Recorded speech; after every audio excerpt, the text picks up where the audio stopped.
عزیز طلبہ، دنیا میں اللہ تعالیٰ نے بہت زیادہ نعمتیں عطا کی ہیں، اور یہ تخصیص نہیں رکھی کہ آیا مسلمان ہے یا کافر ہے، مشرک ہے، لا دین ہے، سب کو اللہ تعالیٰ اس دنیا سے استفادہ کرنے کی سہولت دے رہے ہیں کہ فائدہ اٹھا لیں۔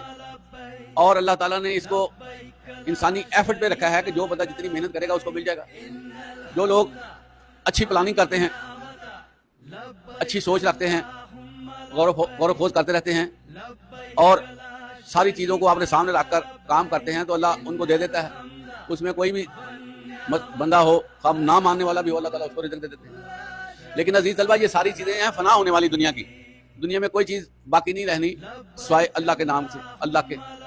اور اتنی چیزیں ہونے کے باوجود، اتنی نعمتیں ہونے کے باوجود، ساری نعمتیں ایک طرف رکھ دی جائیں، لیکن عزیز طلبہ جو ایمان کی نعمت ہے نا، وہ سب سے بڑی نعمت، اور وہ دنیا کی نعمتیں بہت ہی ہیچ ہیں ایمان کے مقابلے میں۔ یہی وجہ ہے عزیز طلبہ، انبیاء کرام اللہ کے بہت ہی محبوب بندے، وہ اللہ ان کو ہر چیز سے نواز سکتا ہے۔ اگر آپ صلی اللہ علیہ وسلم اللہ سے یہ مانگتے ہیں کہ یہ احد پہاڑ یا اللہ یہ میرے لیے سونے کا کر دے، تو اللہ نے کر دینا۔ لیکن اللہ کے نبی آپ صلی اللہ علیہ وسلم نے کبھی بھی دنیاوی چیزوں کی خواہش نہیں کی۔ اس کی وجہ کیا ہے کہ جو بھی صاحب بصیرت شخصیت ہوگی، ان کو پتہ ہے کہ یہ چیزیں ختم ہونے والی ہیں، جبکہ اللہ پر ایمان اور اللہ سے دوستی کبھی ختم ہونے والی نہیں۔